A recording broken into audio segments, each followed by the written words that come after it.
নমস্কার, সুপ্রভাত। কেমন আছেন সবাই?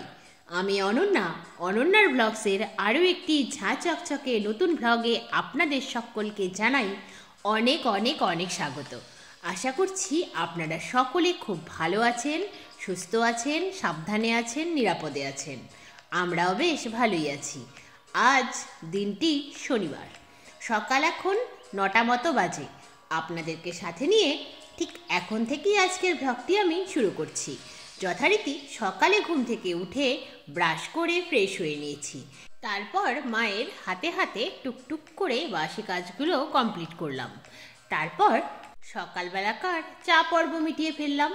তারপর চলে এলাম ঘরে। ঘরে এসে প্রথমেই বেডটাকে গুছিয়ে নিলাম।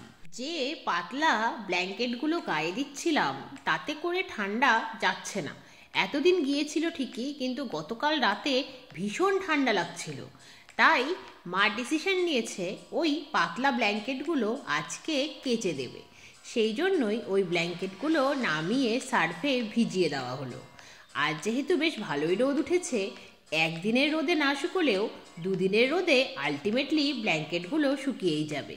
তারপরে মোটা যে গুদুম গুদুম কম্বলটা রয়েছে সেটাকে বের করা হবে, সেটিকে বের করে গায়ে দিতে হবে। যেহেতু এই সপ্তাহটিতে বেশ ভালোই রোদ ছিল, রোদের বেশ তাপ ছিল, তাই সেই রকমভাবে ঠান্ডাটা দিনের বেলায় অনুভূত না হলেও রাতের দিকে বেশ ভালো ঠান্ডা লাগে।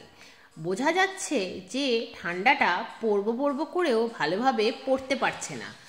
একবার যখন পড়বে না, তখন হাড় পর্যন্ত কাঁপিয়ে দেবে, সেটাও আন্দাজ করা যাচ্ছে। কেউ কেউ বলছে 25শে ডিসেম্বরের পর থেকে নাকি বালুরঘাটে জাঁকিয়ে শীত পড়বে। কী যে হবে কিছুই ভাবতে পারছি না। আমার এই হালকা শীতেও অ্যাস্থমার প্রবলেম হচ্ছে, শীত জাঁকিয়ে পড়লে কী যে হবে কিছুই আর ভাবতে পারছি না।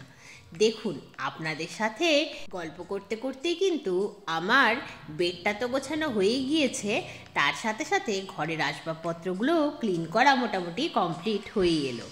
এখন শুধু এই বড় জানলাটা মুছে নেব, তাহলেই কমপ্লিট।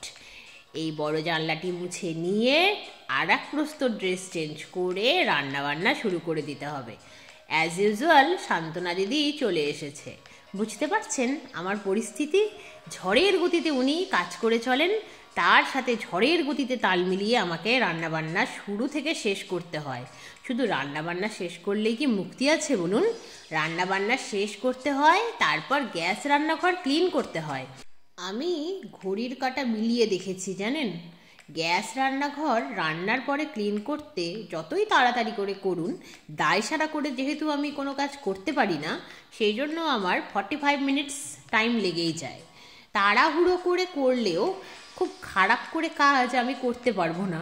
সান্ত্বনা দিদি অনেক সময় উল্টোপাল্টা করে কাজ করে ঠিকই, কারণ এটা তার ডিউটি, কিন্তু আমি খারাপ করে কাজ করতে পারবো না, কারণ এটা আমার বাড়ি। আমি কখনোই দায়সারাভাবে নিজের বাড়ির কাজ তো করতে পারবো না। না, সব কিছুই পারফেক্ট করে করতে গেলে দেখবেন অনেকটা সময় চলে যাবে।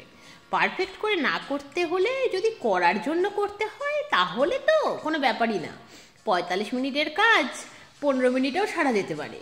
কিন্তু দায়সারা করে আমি কোনো কাজই করতে পারি না। তার মধ্যে প্রশ্নটা যখন আমার বাড়ির কাজের, তখন তো আরোই করতে পারবো না বলুন। নিজের বাড়ির যত্ন যদি নিজেই না করতে পারি, তাহলে বাইরের লোককে আর দোষ দিয়ে কী লাভ বলুন তো? দেখুন, আপনাদের সাথে গল্প করতে করতে রান্নাবান্নাটা কিন্তু কিছুটা আমার এগিয়েই গেল। আজ যেহেতু শনিবার, আজ তো ভেজ খাওয়ার দিন। আজ রান্না হচ্ছে বড়ি ও বেগুন সহযোগে পালং শাকের ঘন্ট, অড়হরের ডাল আর আলু ফুলকপি ভাজাই বলতে পারেন, বা আলু ফুলকপির একটু শুকনো শুকনো করে সবজি বলতে পারেন। এই রান্নাটি আমার লাইফে আমি ফার্স্ট টাইমই করছি, জানি না কিভাবে করতে হয়। মা যেভাবে বলে গেল আমি সেরকমও করলাম, আবার নিজের যেরকম মনে হলো সেরকমও করে দিলাম, কারণ ভীষণ তাড়াহুড়োর মধ্যে আছি। মা আমাকে কি কি রান্না হবে এইটুকু বলে দিয়েই স্নান সেরে পুজো করতে চলে গেছে।